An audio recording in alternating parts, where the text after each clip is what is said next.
ونصلي ونسلم على رسوله الكريم أما بعد فأعوذ بالله من الشيطان الرجيم بسم الله الرحمن الرحيم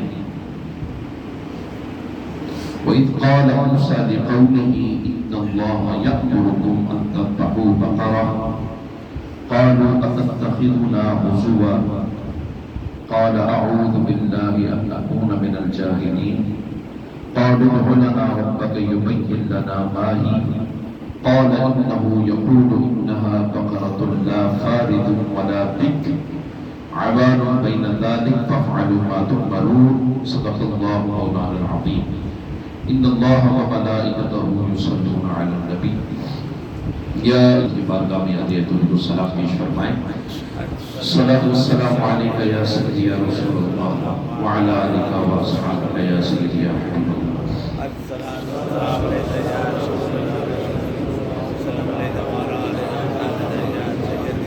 رات پویتے بے دردانو سکھ دی نیندر آوے درد مدانو تانگ سجن دی ستیاں آن جگاوے کہ ملدے بھی روندے پچھڑے بھی روندے اے روندے ٹردے راہ عشق جنا دی ہڈی رچیا رومڑ کا مونہا دا نہایت واجب الاحترام سامعین و حاضرین اللہ رب العزت کا یہ کروڑا شکر ہے کہ جس کی توفیق سے آج ہمارے 25ویں روزے کا آغاز ہوا اور جو رات گزری وہ متوقع لیلۃ القدر اور اللہ رب العزت کا یہ خصوصی کرم ہے اس امت پر اپنے محبوب کی امت پر کہ ایک رات 1000 مہینوں سے بہتر بنا.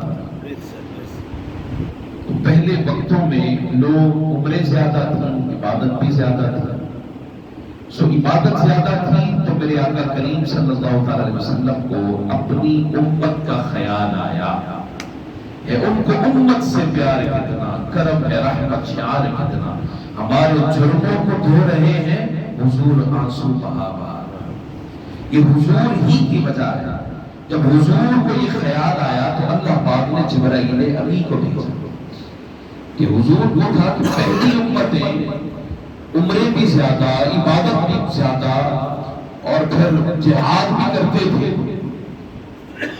تو ان کے جو اعمال نامہ قیامت کے دن کھلتا اور میری امت کا کھلتا تو زمین آسمان کا فرق ہوتا.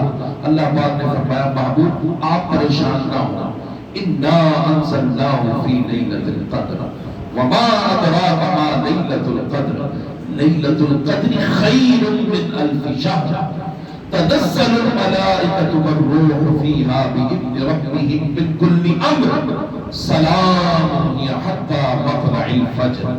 وہ ایک رات غروب آفتاب سے طلوع فجر تک جو اس رات میں جاگ گیا جس کی آنکھیں برس گئی جس نے اپنے مالک کی بارگاہ میں ذکر کر لیا مناجات کر لی توبہ اور استغفار کر لی رب کائنات اس کو ایک رات کے بدلے 1000 مہینوں کی نیکیاں اس کے کھاتے میں لکھ دیتا. یہ کرم ہے. میں نے جو آیت مبارکہ تلاوت کی ہے سورہ بقرہ میں سے تو بات ہے سورہ بقرہ اسی کی وجہ سے نام اس کا سورت کا ہے سورہ بقرہ. اب بقرہ کہتے ہیں گائے کو بقرہ کسے کہتے ہیں. اچھا واقعہ کچھ یوں ہے کہ حضرت موسیٰ علیہ السلام کے زمانے میں ایک بہت امیر آدمی تھا اس کی آل اولاد کوئی نہیں تھی. سو کیا ہوا ایک ان کا کوئی اس بندے کا کوئی دور نزدیک کا کوئی رشتہ دار تھا کوئی بھتیجا تھا اس کے دل میں یہ لالچ پیدا ہوئی کہ کیوں نہ اس کی دولت کو ہڑپ کر لیا جائے تو اس کے ذہن میں خیال آیا اس نے قتل کر دیا اس شخص کو جو امیر آدمی تھا. اب جس نے قتل کیا وہی حضرت موسیٰ علیہ السلام کے پاس چلا گیا اور جا کر کہنے لگا اے موسیٰ آپ مہربانی کریں نا آپ دعا کریں نا اللہ کی بارگاہ کہ قاتل کا پتہ چل جائے کہ قاتل کون ہے. موسیٰ علیہ السلام نے کہا کہ اچھا ٹھیک ہے میں دعا کرتا ہوں.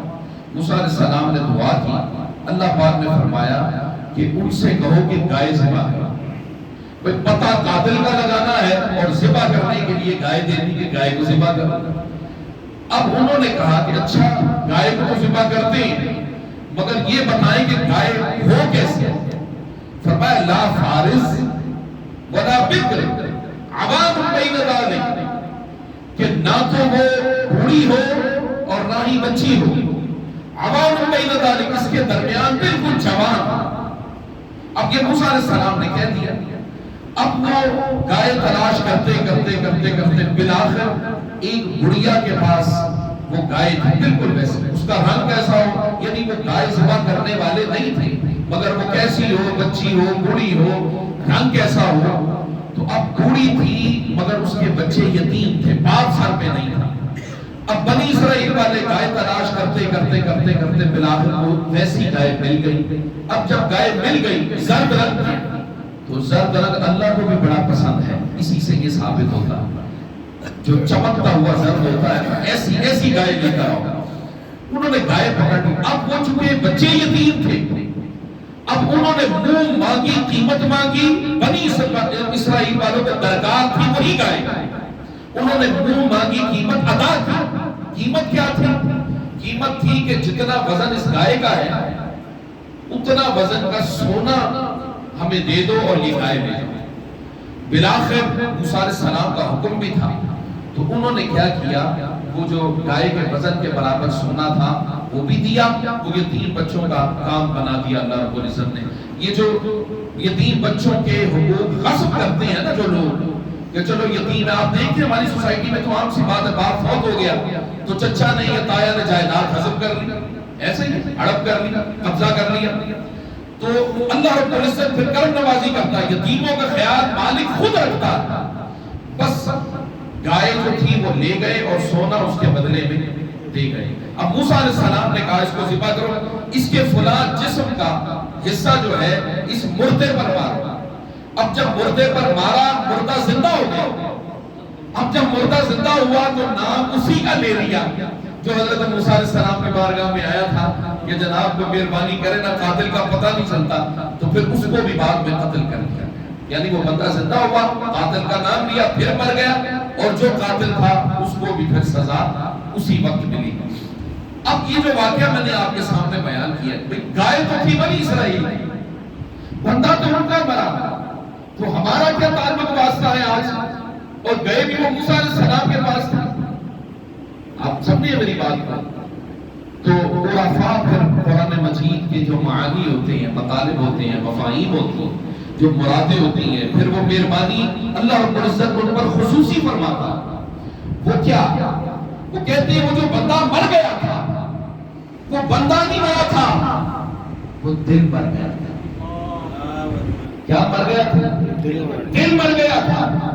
لہذا اب وہ گئے کسی مرشد کے پاس، کسی ہادی کے پاس، کسی رہنما کے پاس اور جا کر کہنے لگے کہ دل مر گیا ہے، ہم چاہتے ہیں کہ یہ دل زندہ ہو جائے، بتائیں ہم کیا کریں. تو اب جو ہادی مرشد موسیٰ علیہ السلام کی صورت میں ادھر، اب یہاں پیر کی صورت میں پیر نے کہا اچھا دل مر گیا ہے تو پھر نفس کو ذبح کرو. ادھر گائے ذبح کرنی تھی، گائے سے مراد عرفاء کہتے ہیں نفس ہے. انہوں نے پوچھا نفس کیسا ہوگا؟ کہا لا فارس، برا نہ ہو، اس لیے کہ جب نفس برا ہوتا ہے تو اس کے اندر لذتیں ختم ہو چکی ہوتی ہیں، الفتیں ختم ہو چکی ہوتی ہیں، رغبتیں ختم ہو چکی ہوتی ہیں. چونکہ دنیا کی لذتیں، رغبتیں، الفتیں، چاہتیں، محبتیں، یہ سب کچھ ختم ہو چکا ہوتا ہے. تو اب اس کے اندر جب شہوتیں ہیں ہی نہیں، رغبتیں ہیں ہی نہیں تو برا ہو گیا. میں خبردار نفس ہو مگر بوڑھا نہ ہو. کہا پھر بچہ ہو، کہا نہیں ولا بکر، بچہ بھی نہ ہو. کیوں؟ بچے میں تو اپنی خواہشات پیدا ہی نہیں. تو پھر کیسا ہوگا؟ عوام بین ذالک، بالکل جوان. یہ جو اعتکاف والے ہیں نا، یہ خاص طور پر میں ان نوجوان بچے اعتکاف کر رہے ہیں، میں ان کے لیے یہ بیان خصوصی طور پر میں نے اس کو تیار کیا. اور میں یہ بیان اس وجہ سے کہ ایک تربیتی نشست بھی ہو جائے گا. کہا کہ نفس کو مارنا ہے، ہم یہاں خلوت کے لیے آئے ہیں، اللہ رب العزت کی بارگاہ نفس کو مارنا ہے تو بڑھاپے میں تو نفس کی شہوتیں ہے ہی نہیں، وہاں تو گھر اٹھا نہیں جاتا، جو بندہ بیٹھ گئے مسجد میں آ کر بیٹھ گیا، اب کوئی چیز اس کو اٹھانے والی رہی نہیں، شہوتیں رہی نہیں، دنیا کی طرف رغبتیں رہی نہیں، تو وہ تو ہر وقت مسجد میں رہے گا۔ اور جو بچہ ہے اس کے اندر بھی خواہشات پیدا نہیں ہے، تو اگر نفس کو مارنا ہے تو فرمایا جوانی میں مارو، این جوانی تمہیں لذتوں کی طرف کھینچ رہی ہوتی ہے، تمہیں رغبتوں کی طرف کھینچ رہی ہوتی ہے، رغبتیں کرتی ہے، الفتیں آتی ہیں، انسان کشا کشا نہ مسجد میں دل لگتا ہے، نہ نماز میں یکسوئی ہوتی ہے، نہ قرآن کی تلاوت میں لذت آتی ہے، نہ کوئی حلاوت آتی ہے، نہ والدین کا ادب ہوتا ہے، انسان دنیا کی لذتوں میں گم ہوتا ہے۔ فرمایا جس وقت تم دنیا کی لذتوں میں گم ہو جاؤ اور تمہارا نفس اپنی شدت کے ساتھ تمہیں کھینچ رہا ہو، فرمایا یہی وہ وقت ہے کہ اپنے مولا کو راضی کرو۔ مولا کو راضی کیسے کرنا ہے؟ فرمایا دل زندہ کرو۔ دل کیسے زندہ کرنا ہے؟ کہا نفس کو سوا کرو۔ وہ نفس کیسا ہو تو سوا ہو؟ فرمایا نہ بوڑھا ہو نہ بچہ ہو، جوانی میں اپنے نفس کو تم نے سوا کرنا۔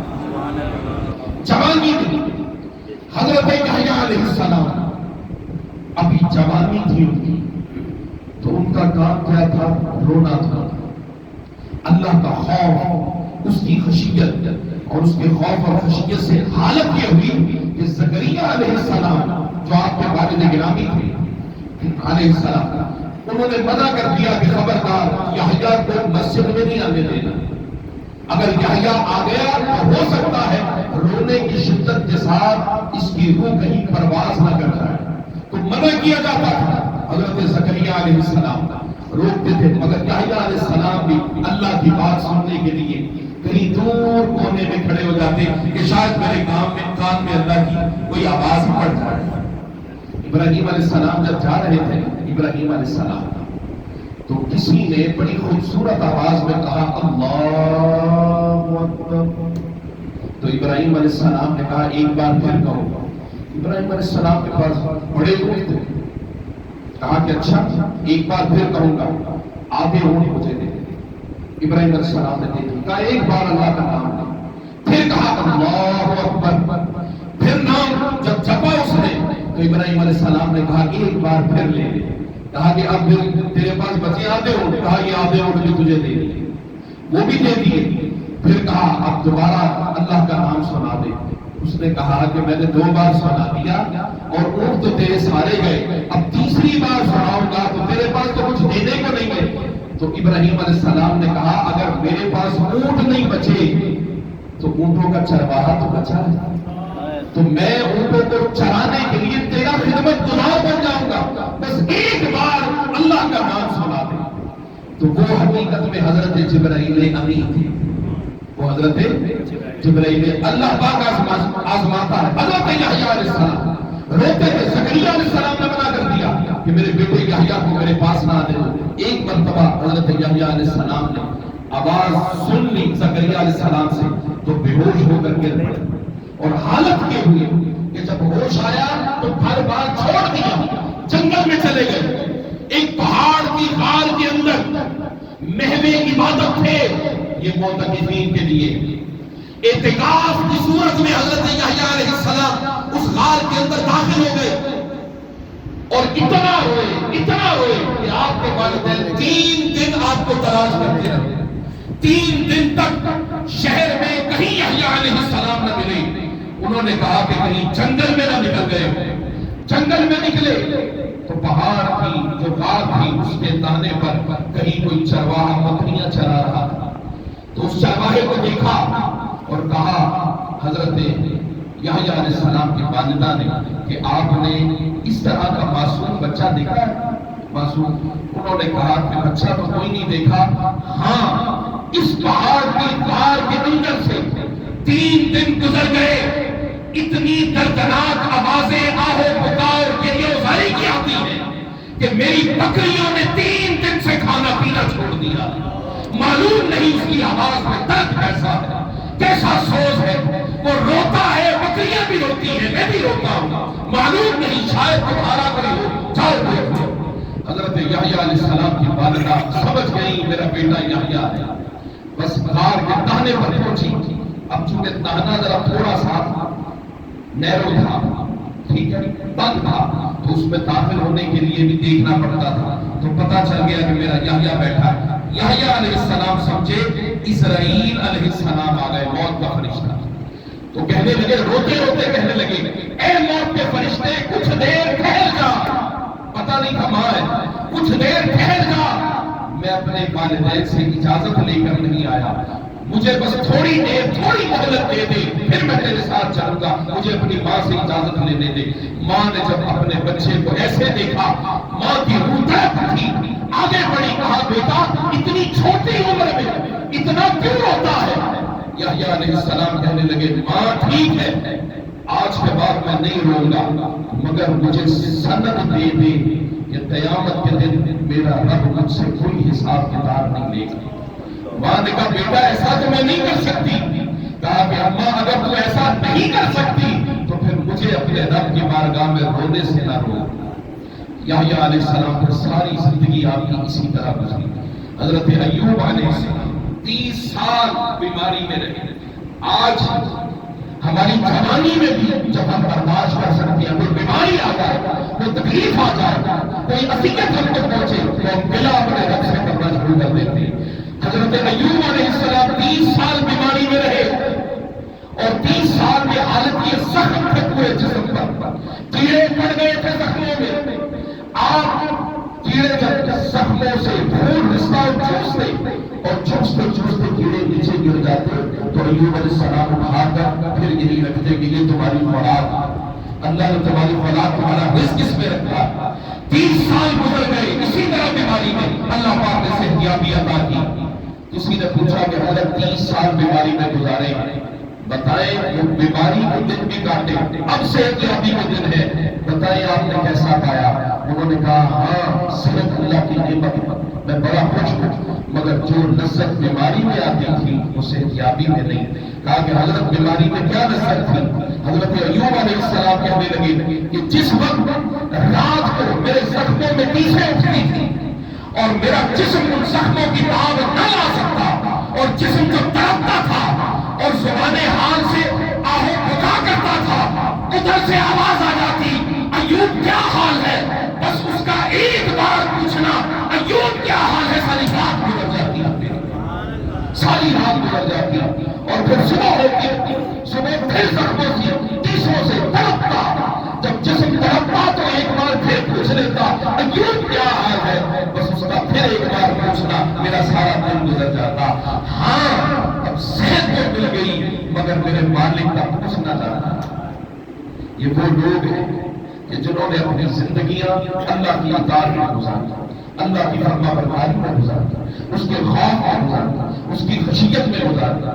آج ہمیں یہ تھوڑا سا وقت ملا ہے خلوت کا، یہ 10 راتیں، 10 راتوں میں ہر کوئی سرگرداں ہے اس رات کی تلاش میں کہ جو رات 1000 مہینوں سے بہتر ہے. کسی درویش سے کسی نے پوچھا حضرت خلوت میں، خلوت یعنی اپنے آپ کو گوشہ نشین کر لینا، خلوت میں آپ کبھی بور ہوئے، پریشانی ہوئی، اکتاہٹ محسوس نہیں ہوئی؟